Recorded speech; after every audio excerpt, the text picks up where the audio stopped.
찬양 드리는데 주님께서 제게 주시는 깨닫게 하시는 한 마음이 무엇이냐면 하나님이 여러분 한 사람 한 사람을 지켜보고 계시다는 사실입니다. 하나님이 살아계시지 않는 것이 아니라 하나님이 여러분이 지금 어떻게 하나님 안에서 그 인내의 여정을 또한 그 삶의 과정들을 가고 계시는지 하나님이 지켜보고 계시다는 마음을 주십니다. 그래서 제가 여러분에게 권면 드리고 싶은 것은 우리가 순간순간을 살아갈 때 내가 하나님 앞에서 살아가고 있다는 사실을 늘 기억하며 때로는 외롭고요. 때로는 왜 아무것도 안 일어나지? 왜 답답하지? 내 삶이 왜 이렇게 힘들게 느껴지지? 하는 그 순간에도 여러분 기억하길 원합니다. 하나님이 여러분을 지켜보고 계십니다. 하나님이 여러분을 바라보고 계십니다. 하나님이 또한 여러분을 그 모든 그 과정 가운데 함께 가고 계심을 여러분 믿고 하나님 앞에 나아가시기 바랍니다. 하나님이 계심을 알고 그래서 그분 앞에서 하루하루의 삶을 감사함으로 살아갈 수 있는 그런 애가 우리 가운데 넘치기를 소망합니다. 그 하나님을 기대하고 오늘 또 하나님이 주시는 말씀을 소망하며 말씀 가운데 나가겠습니다. 잠시 기도하고 말씀을 나누도록 하겠습니다. 주님, 오늘 또 주님의 말씀 앞에 우리가 모였으며 나왔습니다. 주님 말씀하여 주시고 주님의 말씀이 우리의 삶을 온전히 인도하여 주시며 그 말씀이 우리의 삶 가운데 역사하고 열매 맺는 것을 두 눈으로 보고 경험할 수 있는 그 은혜를 우리에게 더하여 주옵소서. 주님을 기대합니다. 감사하고 예수님의 이름으로 기도드렸습니다. 아멘. 오늘 아침에 사랑이가 올라오면서 2층에 올라오면서 저한테 묻더라고요. 목사님 오늘 밥은 뭐예요? 뭐 먹어요? 라고 물었습니다. 제가 순간적으로 조금 당황은 했습니다. 순간적으로 좀 당황했는데 그래서 제가 그래서 사랑이한테 했던 답이 뭔지 아세요? 사랑이 기억나? 답이 뭐야? 고린도전서 2장이죠. 예, 오늘 우리가 먹어야 될 밥은 양식은 고린도전서 2장 2절입니다. 아멘. 예, 고린도전서 2장 2절 말씀에서 시작을 하겠습니다. 하나님께서 주신 마음들을 제목을 그리스도를 본받아라는 제목을 붙였고요. 오늘 말씀의 시작을 고린도전서 2장 2절에서 시작을 할 텐데 고린도전서 2장 2절의 말씀은 이렇게 시작하고 있습니다. 내가 너희 중에서 예수 그리스도와 그의 십자가에 못 박히신 것 외에는 아무것도 알지 아니하기로 작정하였습니다. 우리가 분명히 알다시피요. 이 고린도전후서는 기본적으로 바울 사도가 고린도 교회에 있는 성도들에게 보낸 편지글이고 오늘날 또한 우리들에게도 전해주고 있는 하나님의 마음이 담겨져 있는 또 한편의 말씀입니다. 그리고 이 고린도 교회에 사도 바울이 편지를 쓰면서 지금 고린도전서 2장 2절 말씀에 이야기하고 있는 것이 이것입니다. 내가 너희 중에서 예수 그리스도와 그가 십자가에 못 박히신 것 외에는 아무것도 알지 않기를 원한다고 결정하였다고 이야기하고 있습니다. 그 고린도 교회 안에 많은 일들이 났을 것입니다. 우리가 우리의 삶을 봐도 다양한 형태의 많은 일들이 나는데 그것을 때로는 사람들한테 보이고 싶은, 자랑하고 싶은 그런 일들이 있는가 하면 때로는 숨기고 싶은 그러한 일들이 분명히 있을 것입니다. 여러분 고린도 전후서를 읽어보시면 고린도 교회 안에도 다양한 형태의 이야기들이 있음을 발견할 수 있습니다. 그것을 보면서 이런 이야기들은 없었으면 이 고린도에 있는 성도들이 더 아름답게 보여지고 더 성숙하게 보여지고 하는 이런 내용들이 있음에도 불구하고 성경은 그게 다 기록하고 있습니다. 기록하면서 또한 사도 바울의 입을 통해서 하나님이 저와 여러분에게 들려주신 한 메시지는 너희의 삶 속에 무엇이 일어났든 간에 하나님의 관심 갖고 보기를 원하고 발견하기 원하는 것은 그 삶 속에 그리스도와 그리스도의 십자가가 주님께서 십자가에 못 박히신 것 외에는 아무것도 알지 않기를 원한다고 기록하고 있다는 사실입니다. 우리가 이 말씀 앞에서 하루하루를 살아가는 한 사람 한 사람이 되기를 원합니다. 분명히 저는 믿습니다. 저와 여러분이 하나님 앞에 섰을 때에 우리 안에 예수 그리스도가 있었는지, 또한 우리 안에 예수님께서 십자가에 달려 돌아가심으로써 우리에게 하나님이 전하고자 했던 십자가와 관련된 많은 것들이 우리 안에서 발견되어지는지 하나님은 먼저 찾으실 거라고 믿습니다. 이것이 없으면, 이것이 먼저 확인되지 않으면 그 다음에 하나님이 우리에게 주시고자 하는 수많은 상급들이 아무런 의미가 없을 수 있다고 생각합니다.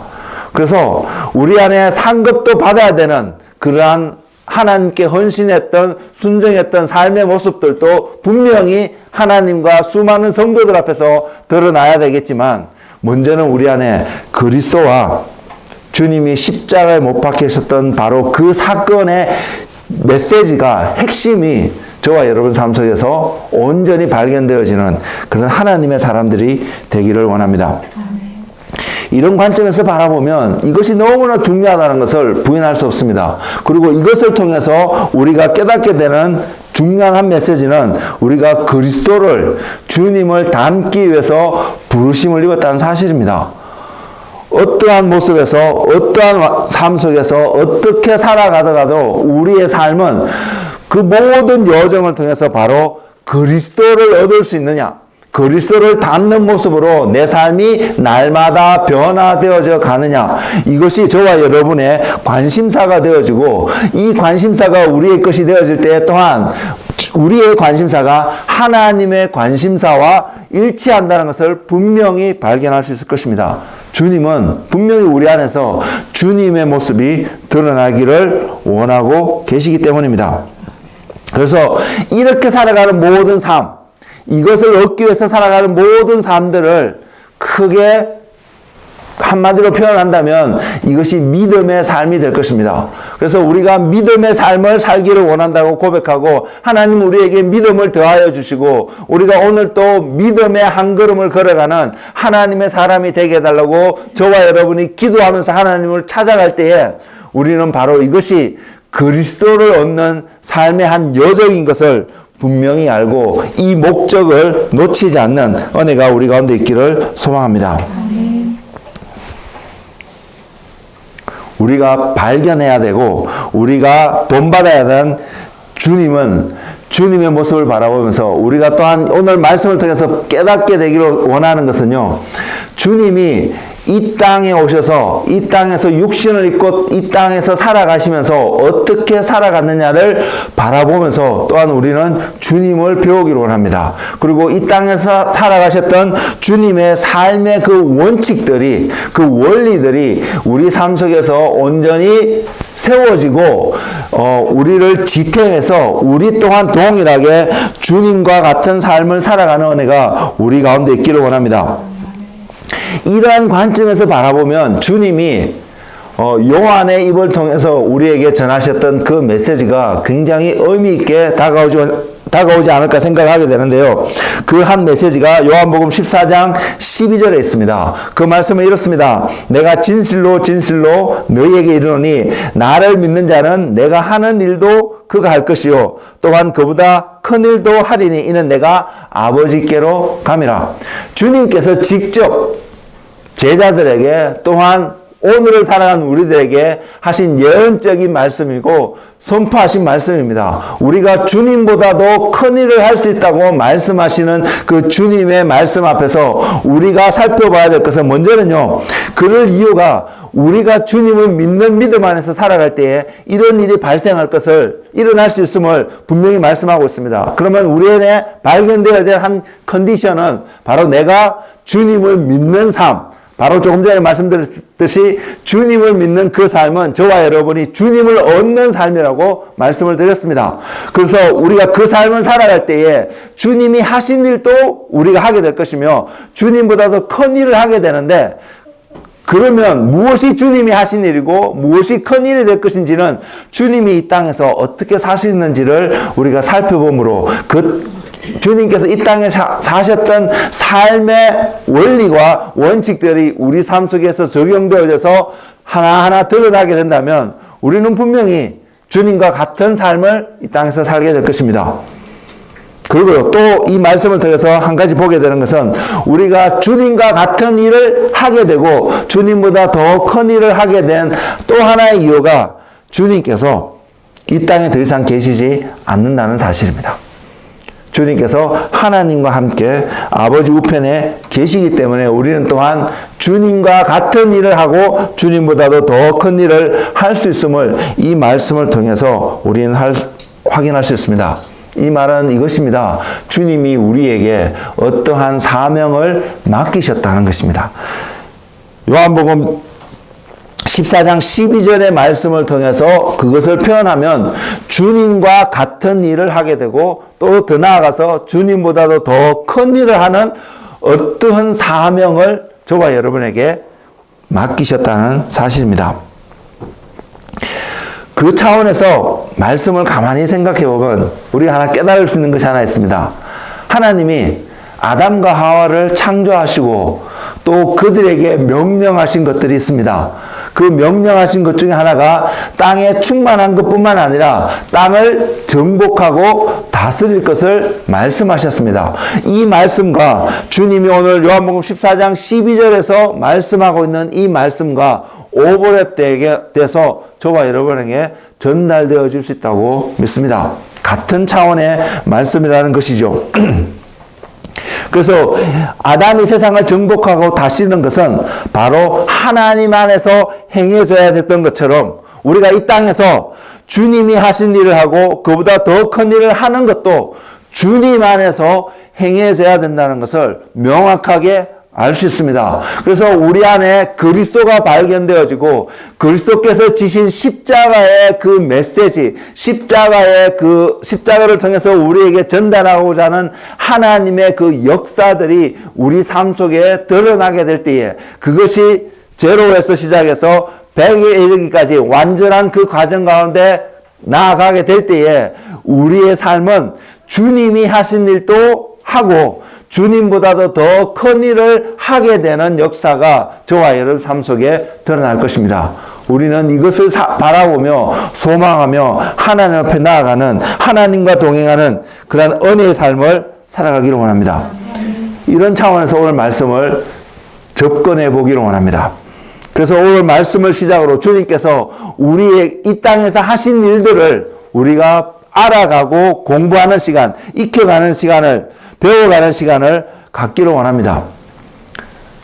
그래서 주님이 이 땅에서 무엇을 보이신지 알므로 저와 여러분 사람들이 그 주님을 본받는 그 삶의 은혜가 있기를 원하고 이러한 삶을 위해서 우리에게 무엇보다도 필요한 중요한 한 가지가 성령님이 우리 가운데 함께 하셔야 된다는 사실입니다.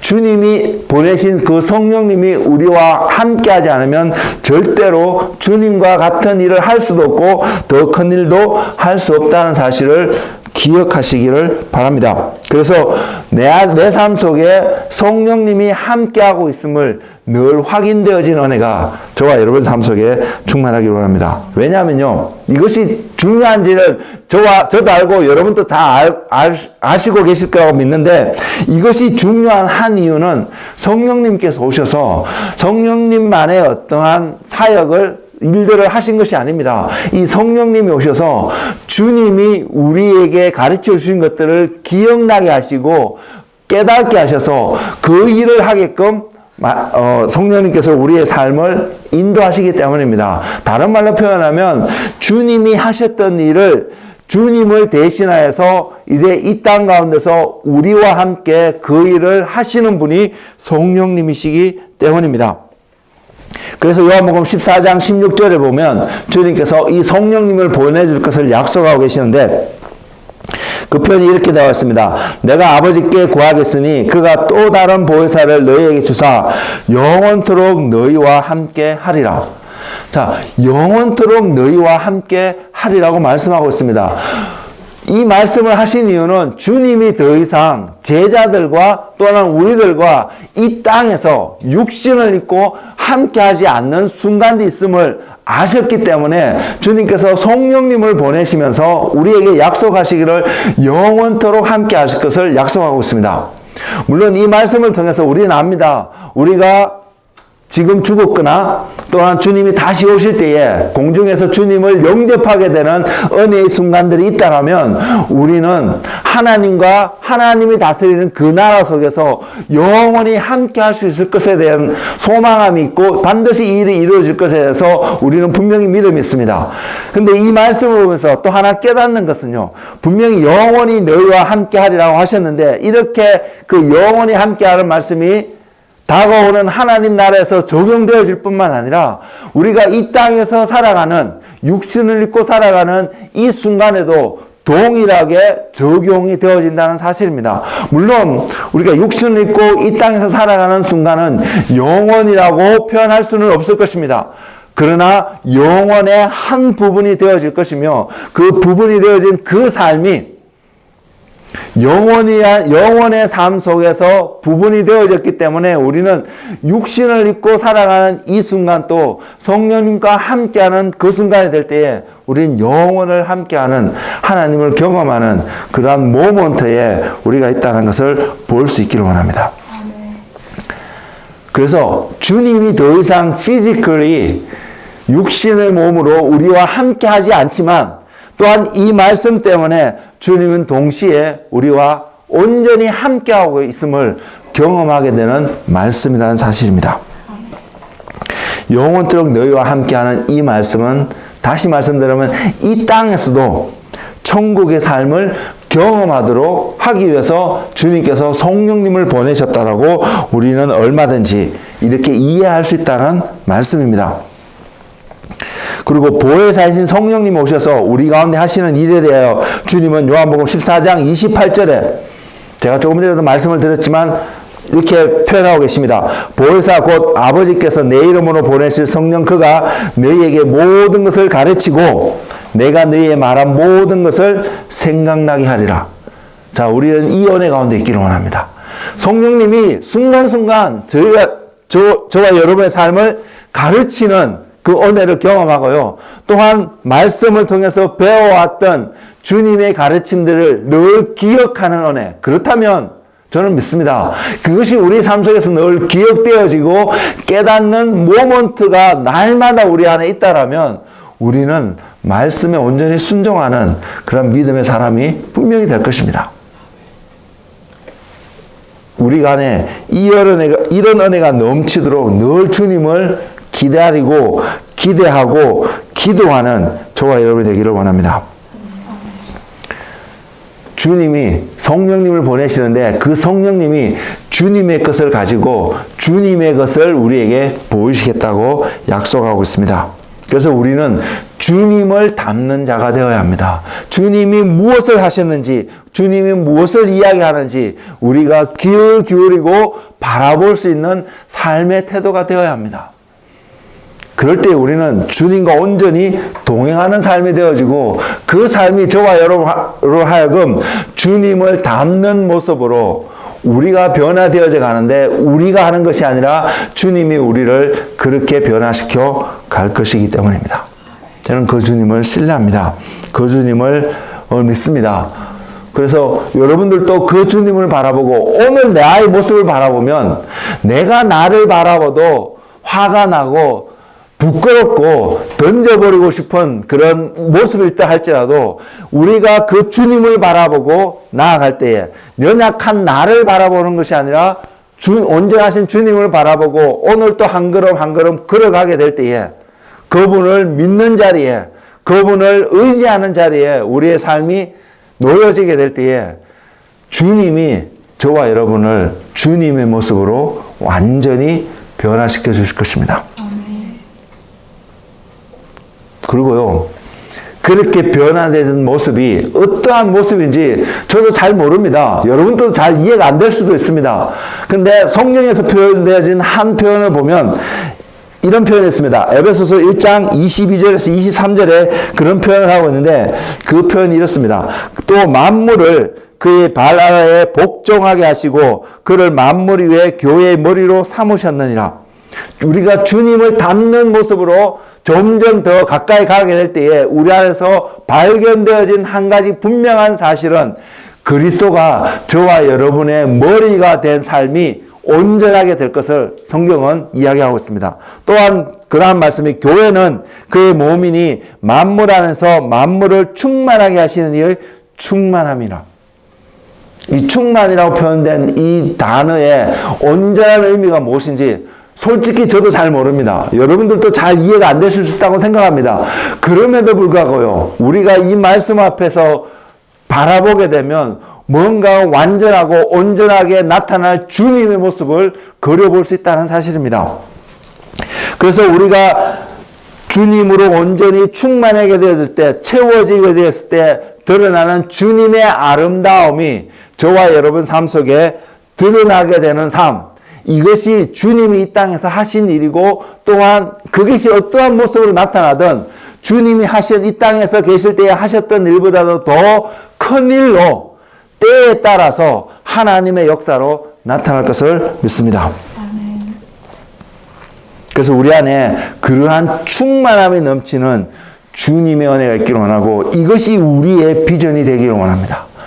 이 비전을 통해서 하나님의 나라를 온전히 경험하는 저와 여러분의 삶이 되기를 원하고 분명한 것은 저와 여러분이 이런 부르심을 위해서 그 부르심 가운데 입었다는 것입니다. 이것이 우리를 부르신 주님의 소망이고 우리가 나아야 될 믿음의 데스티니인 것을 확인되어지는 시간이 되기를 원합니다. 그리고 우리는 오늘의 말씀을 통해서 한 걸음 더 주님 앞에 나아갈 수 있다는 것을 믿고 주님이 이 땅에서 어떻게 사시는지 한 부분을 여러분 나누는 그런 시간을 갖기를 원합니다.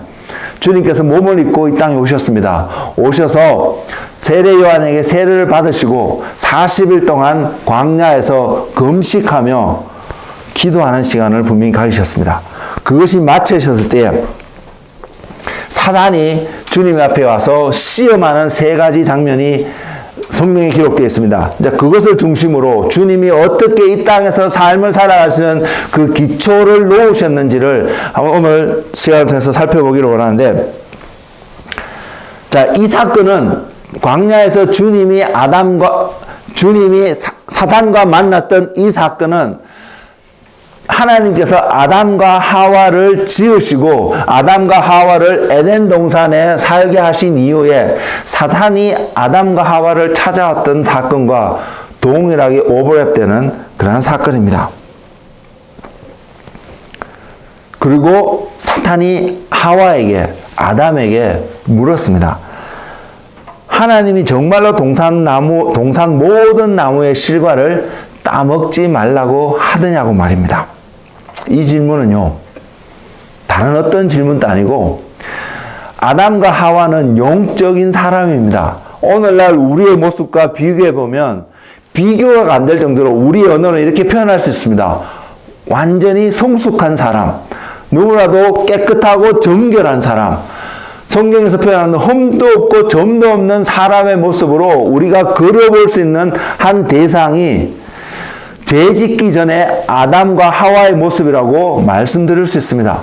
이런 사람에게 사단이 와서 질문한 질문의 내용이 하나님이 동산 모든 나무의 실과를 따먹지 말라고 하더냐라고 질문했는데, 이 질문의 내용의 성격이 어떤 질문이냐면 그들의 이성에게 질문을 던졌다는 사실입니다. 그들의 영에게 도전하는 어떠한 일들이 있었다면 아마 쉽게 물려치실지도 모르겠습니다. 근데 그 영에게 도전을 했던 것이 아니라 아담과 하와가 가지고 있었던 창조되었던 이성 가운데 질문을 던졌다는 사실입니다. 그리고 그 질문 앞에 하와가 대답을 합니다. 동산 모든 나무의 열매를 먹을 수 있으나 중앙에 있는 나무의 열매는 먹지 말라고, 먹는 날에는 죽을까 하노라고. 이 이성을 가지고도 하나님의 말씀을 정확하게 선포하고 그 말씀을 대적하는 자리에 갔다면 어쩌면 아담과 하와는 범죄하지 않고 그곳에 살았을지도 모르겠다는 생각을 하게 됩니다. 근데 하와가 대답했던 그 하나님의 말씀은 정확한 하나님의 말씀이 아닌 그의 생각 속에서 표현되어져 나온 하나님의 말씀이었다는 것입니다. 부족한 하나님의 말씀이라고 표현하니까 조금 이상하게 들리실지 모르겠지만 온전한 하나님의 말씀을 그가 적용하고 선포하지 못했던 것을 알 수 있습니다. 이것이 사단이 그들의 삶 속에 들어올 수 있는 틈을 주고 있습니다. 우리도 마찬가지입니다. 이 땅에서 살아갈 때에 하나님의 말씀으로 우리의 영과 혼과 육이 온전히 채워지지 않고 준비되어지지 않으면 우리는 이렇게 혼이 되어졌던 육이 되어졌던 그 영역 속에서 불완전한 모습 속에서 사단의 공격 속에 사단이 들어올 수 있는 그러한 틈을 주고 있음을 우리는 그 사건을 통해서 조금 볼 수 있습니다. 그래서 결과 아담과 하와는 선악을 알게 하는 나무의 열매를 먹게 되었고 더 이상 에덴 동산에서 하나님과 동행하는 삶, 하나님의 말씀을 지켜가는 순종하는 땅을 정복하고 다스리는 그 삶을 더 이상 살 수 없는 그 결과를 맞이하게 되었다는 사실입니다. 그래서 그들의 삶 속에 오늘 우리 삶 속에서 적용되어지는 한 삶의 결과가 적이 무엇이냐면 죽음이라는 것이죠. 이 죽음이 일평생을 우리를 쫓아다니며 따라다니며 우리를 괴롭히고 있는 것을 우리는 경험적으로 알고 있습니다. 그래서 이 문제가 해결되지 않으면요. 이 문제가 온전히 해결되지 않으면 우리는 하나님을 온전히 알 수도 없고 하나님과 온전히 동행할 수 없음을 우리가 기억하기를 원합니다. 그래서 주님이 이 땅에 오셨습니다. 동일하게 육신의 몸을 입고 이 땅에 오셨습니다. 그리고 주님도 동일하게 아담이 대면했던 것과 같은 그런 차원의 질문 앞에 분명히 대면을 하셨습니다. 그리고 우리가 결과적으로 너무나 잘 알다시피 주님께서 이것을 모든 것을 오버컴 하셨기 때문에 주님은 우리에게 두 번째 아담으로 오셨지만 마지막 아담으로 우리에게 소개되어졌다는 사실입니다. 그래서 더 이상 주님 이후에 아담의 역할과 같은 일을 하며 다가올 또 다른 아담이 필요 없는 상황이 되어졌고 우리는 그 주님께서 하신 일들, 그 원리 원칙들을 우리 삶 속에 세워져 가므로 우리는 주님과 같은 일을 할 뿐만 아니라 주님보다도 더 큰 일을 할 수 있는 그런 하나님의 사람들이 될 수 있다고 믿습니다.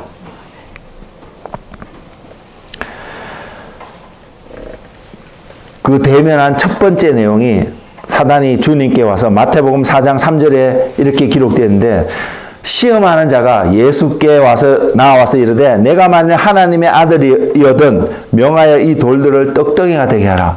주님께서 굉장히 배고플 수 있는 그런 시점이었습니다. 이제는 하나님께서 만일 40일을 금식하라고 주님께 말씀을 하셨다면 어쨌든 이 시점은 그 금식했던 기간들이 다 마쳤다는 시점입니다. 그래서 얼마든지 음식을 먹을 수도 있는 그런 시점. 그래서 음식을 먹는 그것이 전혀 하나님께 죄가 되지 않을 수도 있는 그러한 상황 속에서 사단이 다가와서 그 유혹을 합니다. 너 이제 음식을 먹어도 되지 않느냐? 음식을 먹으라고 말입니다.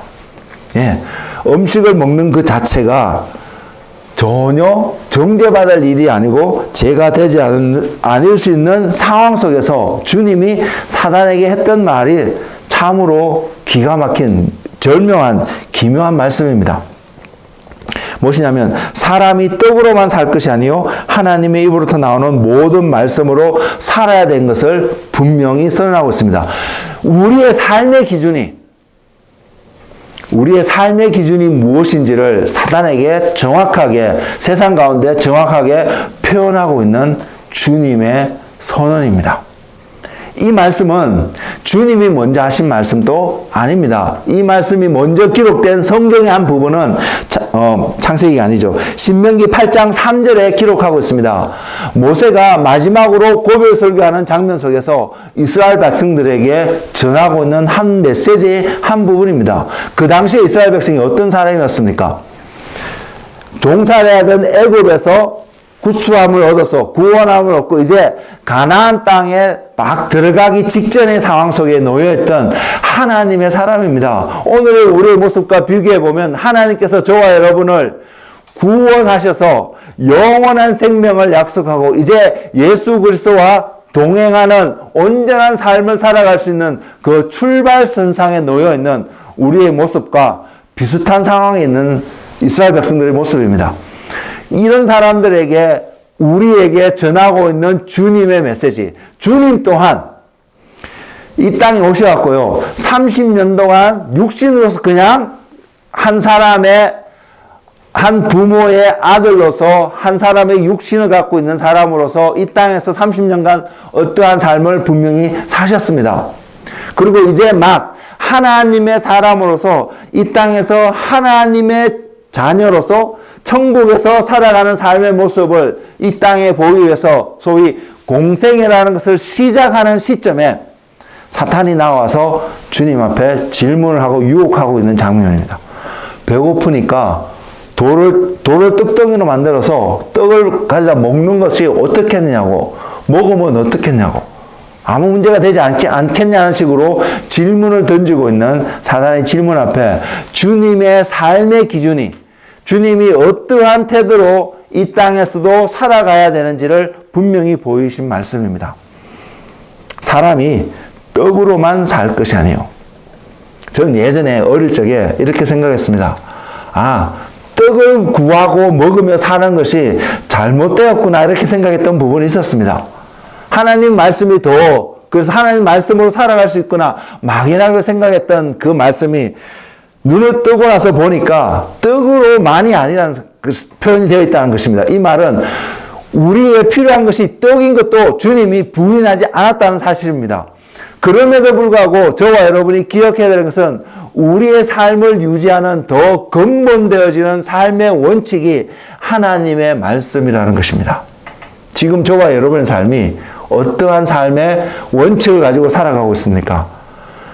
우리의 삶의 원칙이 내가 하나님의 말씀에 근거해서 오늘 또 살아가는 삶으로 우리의 삶을 프랙티스하고 빌드업해가는 그런 환경 가운데 삶 속에 여러분들이 오늘을 살아가고 계십니까? 아니면 하나님의 말씀이 부수적인 것으로 우리가 어려움 가운데 처했을 때 하나님의 말씀을 구하는 그러한 삶, 평소에는 늘 우리의 육신의 필요들을 채워오는데 우리의 마음을 빼앗기고 살아가는 그런 삶의 모습을 살아가고 계십니까?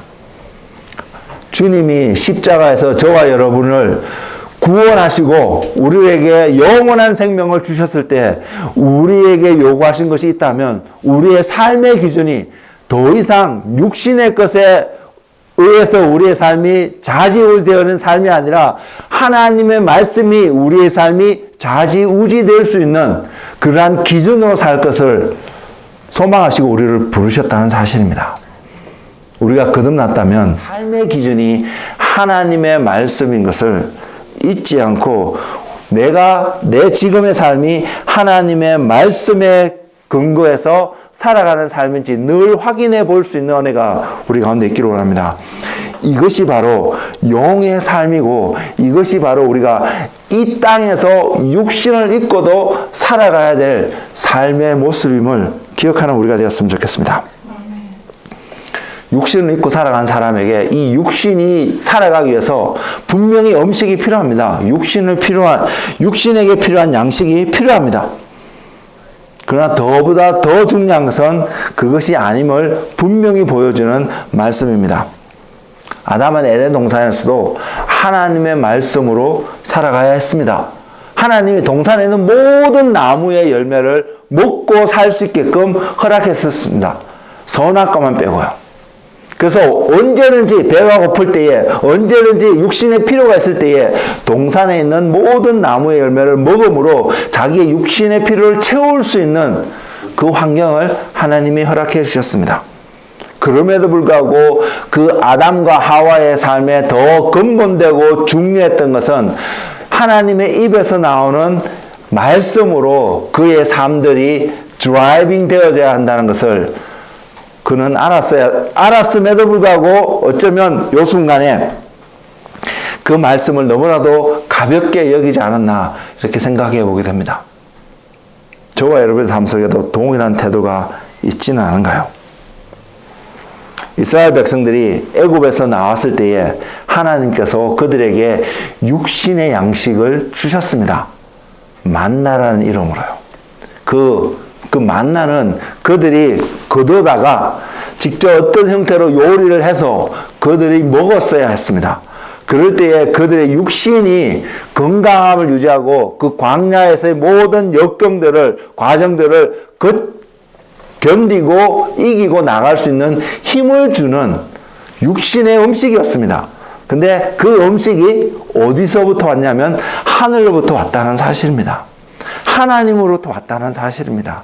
하나님의 공급하신 가운데 그들이 살아가야 되는 것이 이것이 삶의 기본 원리라는 사실입니다. 우리가 이것을 잃어버리면 안 됩니다. 그리고 그 원리를 하나님께 보여주시면서 그들에게 하신 말씀이었습니다. 매일 아침 나가서 그날 하루에 먹을 양의 분량만큼의 만나를 거두는 것이었습니다. 그리고 6일째 날 아침에는 7일째 안식일이기 때문에 이틀의 분량을 그들이 나가서 거두는 것이었습니다. 하나님이 말씀을 통해서 그들에게 육신의 양식을 주셨는데 그 육신의 양식을 먹을 때에, 취할 때에 그들의 삶의 기초가 되었던 것이 하나님의 말씀인데 구체적으로는 매일 하루분의 분량을 거두고 6일째 되는 날은 이틀의 분량을 거두는 것이었습니다. 근데 그들은 다는 그랬다고 말씀을 드릴 수 없고요. 성경에도 어떤 사람들이 7일째 될 아침에도 나가서 혹시 거둘 수 있는가 싶어서 나가본 사람들이 있다고 기록하고 있고요. 또 하루의 분량을 거둬야 됨에도 불구하고 어떤 사람들이 좀 더 많은 것을 거둬서 저장해 놨다가 그 다음날 그것이 다 썩어서 못 먹게 되는 것을 성경은 분명히 기록하고 있습니다. 저와 여러분이 한번 깨닫기를 원하는 것은 육신의 모습은 육신이 우리의 삶을 인도하게 되면 이렇게 하나님의 말씀을 조금만 틈만 있어도 거역하고 어기려고 하는 것이 우리의 육신의 모습인 것을 우리는 보기를 원합니다. 그래서 우리의 육신은 십자가에 못 박히는 그 은혜가 우리에게 필요한 것입니다. 주님이 십자가에 못 박히신 그것이 우리 삶 속에서 발견되어질 때에 저와 여러분은 분명히 이것을 깨닫게 될 것입니다. 내가 이 육신으로 살아갈 수가 없구나, 온전히. 그래서 하나님의 말씀으로 살아가야 되는데 그러기 위해서 내 이 육신의 모든 것들이 십자가에 못 박히는 그 은혜의 모먼트가 매 순간 내 삶 속에 필요하구나. 그러면 우리는 이것을 육신의 욕구들을 극복해내는 힘이 그 가운데 분명히 생길 것입니다. 왜? 말씀을 시작하면서도 말씀을 드렸듯이 성령님께서 또한 우리와 함께 하시기 때문입니다. 그래서 우리는 이길 수 있습니다. 극복할 수 있습니다. 죽음이 더 이상 저와 여러분의 삶을 겁주고 위협해서 두렵게 할 수 없다는 사실입니다. 그래서 우리는 담대하게 오늘 또 살아갈 수 있습니다. 그래서 우리에게 이런 질문을 던져봤으면 좋겠습니다. 오늘 살아가는 우리들은 지금 어떠한 삶의 기준을 가지고 오늘의 하루하루를 지금 살아가고 있습니까? 두 번째는요, 주님께서 사단에게 하셨던 명령의 말씀이 주 너의 하나님을 시험하지 말라였습니다. 두 번째 사탄이 주님을 시험하였던 것이 주님을 성전 꼭대기 거룩한 곳에 갖다 데려가 놓고 그곳에서 뛰어내리게 하였습니다. 그리고 하였던 말이 네가 하나님의 아들이면 뛰어내리라고. 그리고요, 하나님의 입에서 나오는 모든 말씀으로 살아야 된다고 주님이 대적을 하니까 사단이 동일하게 하나님의 말씀을 가지고 주님 앞에 유혹을 합니다. 네가 하나님의 아들이면 뛰어내리라. 하나님 말씀에 뛰어내릴 때에 그 발이 돌에 부딪히지 않게 하리라고 이렇게 말하면서 너가 안전할 것이라고. 왜? 너 하나님의 아들이잖아. 그래서 하나님이 너를 지켜주실 테니까 너 그 뛰어내리도 전혀 상하지 않을 거야.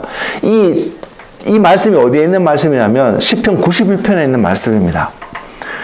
우리가 여러분 시편 91편을 보시면 어떠한 역경 속에서도 이 91편의 말씀이 우리 삶 속에 온전히 적용되어진다면 너무나도 행복할 수밖에 없는, 너무나도 축복 가운데 살아갈 수밖에 없는 하나님의 축복의 약속의 말씀이 그것 가운데 있습니다. 그 말씀 가운데 한 구절을 인용하여서 사단이 예수님 앞에 그렇게 시험하고 있다는 것입니다.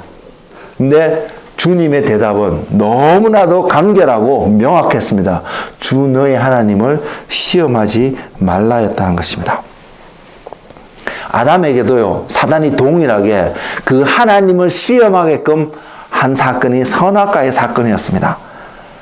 무엇을 시험하냐? 너 안 죽을 거야 라는 것입니다.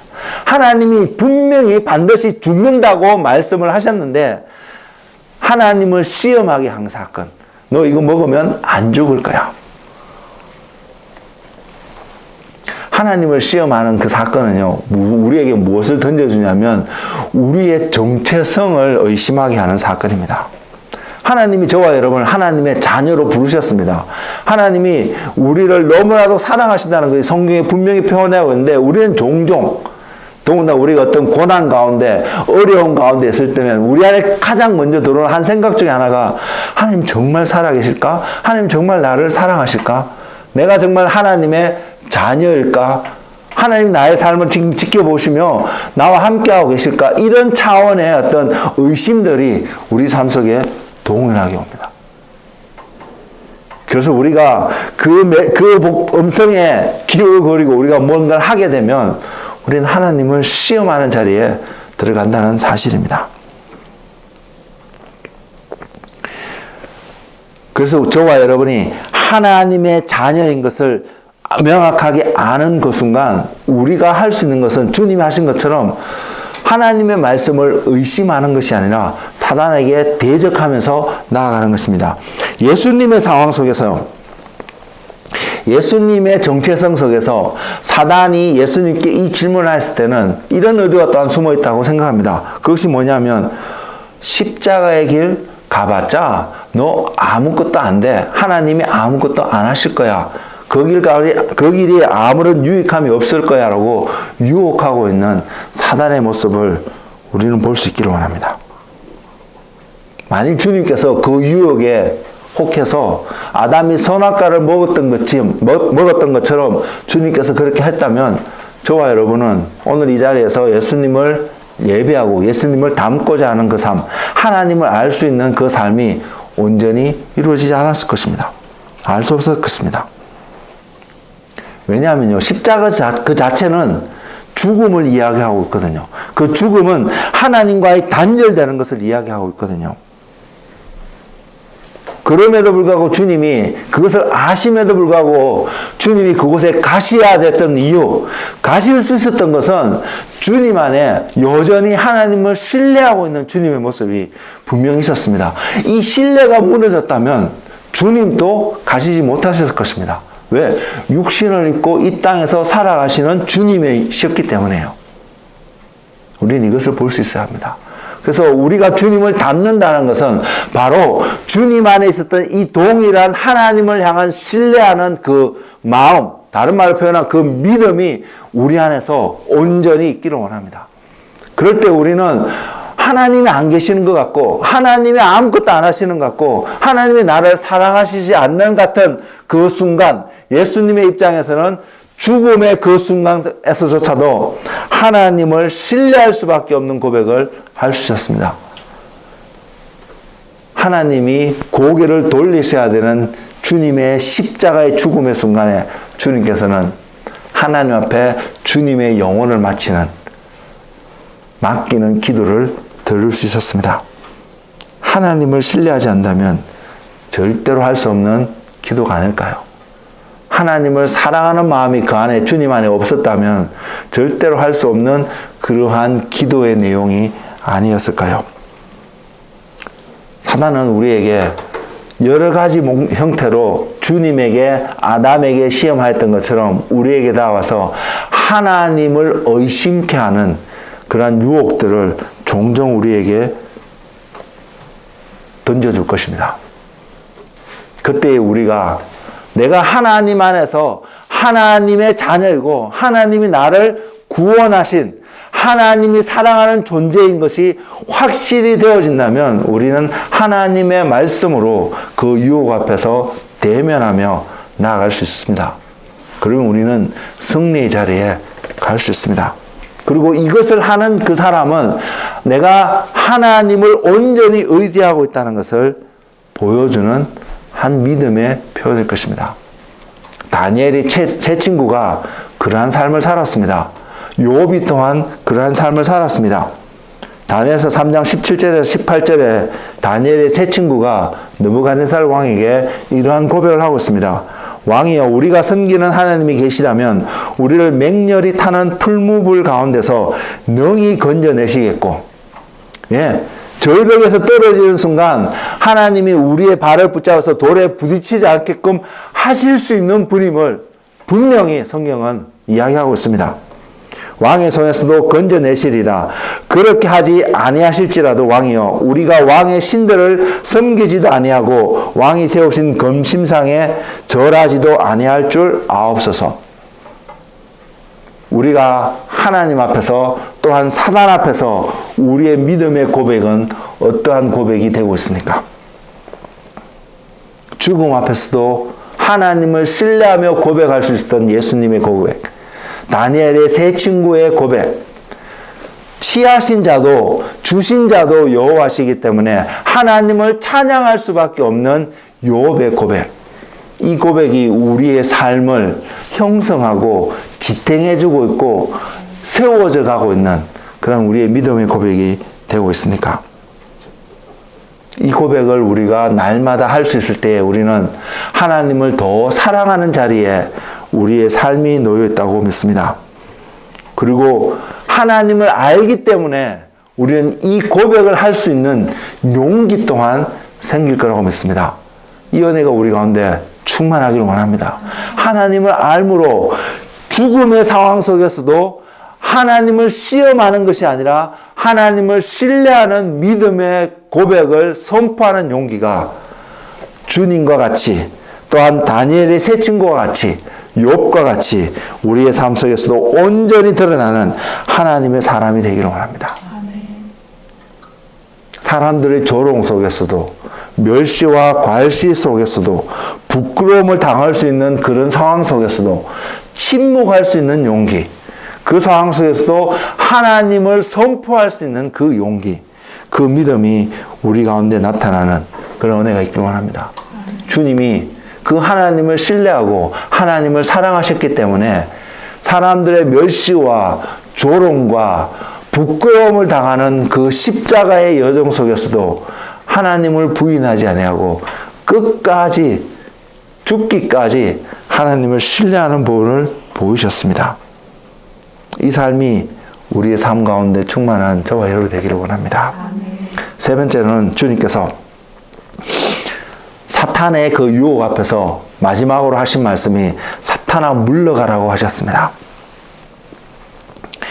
사탄이 주님에게 마귀가 유혹했던 것이 무엇이냐면, 너가 나한테 절하면 세상의 모든 영광을 다 보여주면서 나에게 전하면 내가 이 모든 것을 너에게 주겠다고, 이것은 나에게 넘겨준 것이므로 내가 이것을 너에게 주겠다고 했습니다.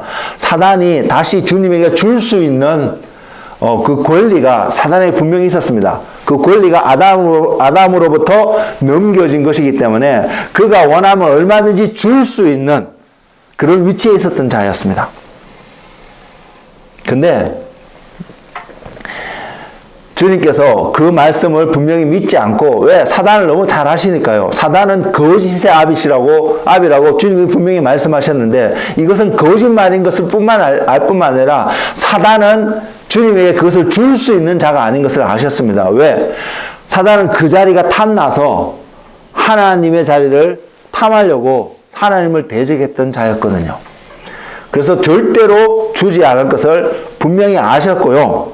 또한 이것은 어떻게 주어지냐면 주님께서 십자가의 그 과정을 통해서 하나님으로부터 주어질 것을 아셨다고 믿습니다. 그래서 주님께서 성천하시기 전에 제자들에게 하신 말씀 중에 한 부분이 그것입니다. 하늘과 땅의 모든 권세를 내게 주셨으니, 사단이 주님에게 줄 수 있는 것이 아니었다는 사실입니다. 사단이 우리에게 뭔가를 줄 수 있는 그러한 존재가 아닌 것을 우리가 기억하기를 원합니다. 그래서 그의 유혹 가운데 우리가 넘어가지 않는 은혜가 있기를 원합니다. 광야에서 굶주려 있던 주님에게 사단이 유혹했던 것과 똑같은 결과를 주님이 성천하시기 전에 제자들에게 알리셨습니다. 속으면 절할 수 있겠죠. 근데 속지 않는 은혜가 우리에게 필요하고, 또한 그것이 누구로부터 와야 되는지, 누구로부터 올 수밖에 없는지를 명확하게 아는 은혜가 우리에게 필요합니다. 사탄이 되었던 그 이유는 하나님의 영광을 취하려고 했던 태도 때문에 그 자리에 떨어졌습니다. 사탄이 예수님에 와서 하나님의 영광을 취하려고 하는 그 자리로 유혹하고 있는 것을 세 번째 시험을 통해서 우리는 분명히 볼 수 있습니다. 하와에게, 아담에게 이 선악과를 따먹게 되면 너가 하나님과 같이 눈이 밝아져서 선악을 알 수 있는 바로 그 사람이 될 거야 라고 사단이 아담과 하와를 유혹했던 것처럼 예수님에게도 동일하게 그런 유혹을 하고 있는 모습을 볼 수 있습니다. 네가 나에게 전하면 이 모든 영광이 너 것이 될 거야. 세상의 모든 것이 너의 권위 아래에 놓이게 될 거야. 그러나 우리가 알 수 있듯이 주님이 성천하시기 전에 하나님께서 바로 죽기까지 순종하신 예수님에게 하늘과 땅의 모든 권세를 주님에게 주셨음을 성경은 분명히 선언하고 있습니다. 이 모습을 통해서 우리가 배우는 것은요, 우리가 그 하나님의 자리를 탐하는 그러한 태도에서 우리가 스텝 다운하는 그러한 용기와 결단이 필요하다는 사실입니다. 그것이 바로 하나님을 대적할 수 있는 것을 알고 우리가 예배를 받아야 될 대상이 아니라 우리가 바로 예배를 해야 되는, 하나님을 예배해야 되는 바로 그 존재인 것을 기억하는 우리가 되었으면 좋겠습니다. 우리가 어떠한 존재, 두 번째 시험을 통해서 우리가 하나님의 아들인 것을, 하나님이 우리를 사랑하신 것을 아는 그런 정체성이 있었다면, 또한 이 세 번째 시험을 통해서 우리가 배우는 것은, 우리의 삶에서 세워지기 원하는 기준은 내가 하나님을 예배하는 자로, 예배받는 대상이 아닌 예배하는 자로 시험을 받았다는 사실을 아는 것입니다. 내가 그런 존재인 것을 알 때에 우리는 소위 세상 말로 분수를 넘어가는 그러한 삶을 안 산다는 것이죠. 아담이 선악과를 따먹는 것은 사람들이 바벨탑을 지었어서 하나님께 도달하려고 했던 것은 세상 말로 분수를 넘어가는 어떤 삶을 취하려고 했던 삶의 모습이라는 것입니다. 사단은 우리에게 그렇게 유혹하고 있다는 사실을 주님의 주어진 세 가지 시험을 통해서 우리를 먼저 깨닫기를 원하고, 주님께서 그 삶 앞에 그러한 유혹 가운데 어떠한 대적을 해야 되는지 분명히 보이셨습니다. 그것은 사탄을 대적하는 것입니다. 주님의 이름으로, 하늘과 땅의 모든 권세를 가지고 있는 예수 그리스도의 이름으로 사탄아 물러가라고 대적할 때에 사탄은 더 이상, 마귀는 더 이상 우리 앞에서 그러한 유혹의 올가미를 던져 놓을 수 없는 자인 것을 깨닫기를 원합니다. 마귀를 대적하라고 성경은 이야기하고 있습니다. 그러면 도망갈 것을 이야기하고 있습니다. 우리는 그 마귀를 향해서 주님의 이름으로 대적할 필요가 있습니다. 모세를 대적했던 고라나, 또한 바벨탑을 세워서 하나님께 도달하려고 했던, 하늘에 도달하려고 했던 그 사건이나, 선악과를 따먹게 한 그 사건이나, 또한 사사기에서 마지막으로 결론적으로 기록하고 있는 모든 사람들이 자기 소견에 옳은 대로 살았던 그 삶의 그 모든 태도는 다 하나님의 영광을 취하고 하나님의 자리를 탐하려고 했던 사람들의 마음입니다. 이것은 근본적으로 사단에게 있었던, 마귀에게 있었던 마음입니다. 육신을 입고 살아가는 우리의 자연스럽게 우리는 그러한 마음이 우리 안에 있습니다. 그래서 우리는 이것을 십자가에 못 박히는 은혜 가운데 있을 때에 우리는 더 이상 하나님 자리를 탐하는 자가 아니라, 나는 하나님을 예배하는 자로 부르심을 입었구나. 그래서 늘 예배하는 자리에, 하나님의 말씀을 듣고 순종하는 자리에 자신의 정체성을 명확하게 하고 살아갈 수 있는 그런 하나님의 사람들이 될 수 있을 것입니다. 이것을 알 때에 이 예수님의 태도를 우리 삶 속에서 온전히 프랙티스하고 훈련되어져서 세워져 갈 때에 우리는 이 땅에서 넉넉히 이기며 승리하는 삶을 살아갈 수 있을 것입니다. 그 세 가지 시험을 통해서 우리가 분명히 보게 된 예수님의 모습은 이 땅에서요, 하나님 나라서가 아닙니다. 우리가 동일하게 딛고 있는 이 땅에서 우리가 동일하게 육신의 몸을 입고 살아가셨던 예수님께서 이 땅에서 하나님의 일을 이루시며, 또한 우리에게 주님이 하신 것보다 더 큰 하나님의 일을 할 수 있게끔 할 수 있다고 말씀하신 주님의 삶의 근본, 파운데이션이고 원리이며 원천인 것을 우리는 볼 수 있기를 원합니다. 그 삶이 우리 삶 속에서 세워지기를 원합니다. 하나님의 입에서 나오는 말씀으로 살아가는 것이 기준이 되어져서 중요하다는 것을 깨닫고 우리의 마음이, 우리의 생각이 늘 하나님의 말씀 가운데 관심을 두고 초점을 맞추는 그 마음, 그 삶. 하나님을 시험하지 않고 그분을 신뢰하는 삶으로 나의 정체성을 알고요, 예배의 대상이 되신 분이 누구신지를 알고 그분을 예배하고자 하는 갈망 속에서 늘 그분을 바라보며 이 땅에서 십자가의 길을 통해서 승리의 삶을 갈망하는 그러한 하나님의 사람이 되는 은혜가 우리 가운데 있기를 원합니다. 주님을 바라보고 그분에 닮기를 원하는 우리 모두는 바로 이런 주님의 마음이 충만한 그런 하나님의 자녀가 있기를 원합니다. 이 마음은 우리의 육신의 생각을 십자가에 충분히 못 박을 수 있는 그런 넉넉함을 주는 마음일 것입니다. 그리고 이 마음은 우리의 삶이 낮아질 수 있도록 만들어주는 그 마음이 될 것입니다. 사람들이 비난하고요, 정죄하고 우리가 부끄러움을 당하는 순간에도 우리가 이러한 마음으로 가지고 있다면 더 이상 그것이 부끄럽지 아니하고 더 이상 그것이 정죄함과 비난의 소리로 우리에게 들리지 않을 거라고 믿습니다. 왜? 내가 주님을 얻는 길임을 알기 때문에요. 내 안에 주님이 발견되어지는 한 통로가 되는 것을 저와 여러분이 알기 때문에요.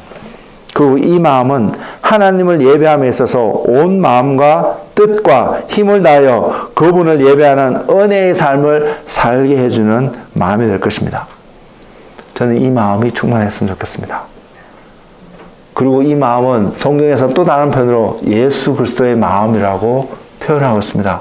그래서 저와 여러분의 삶 속에 바로 그 주님의 마음이 충만한 하나님의 사람들이 되기를 원합니다. 그래서 주님과 늘 동행하고 주님의 모습이 온전히 우리 각자의 삶의 영역 속에서 다양한 모습으로 이 세상 가운데 하나님의 빛이 비춰지는 주님의 제자이고 주님의 자녀이고 주님의 신부이고 그래서 오늘 또 그런 은혜 가운데 승리의 삶을 살아가는 하나님의 자녀이기를 주의 이름으로 축복을 드립니다. 기도드리겠습니다.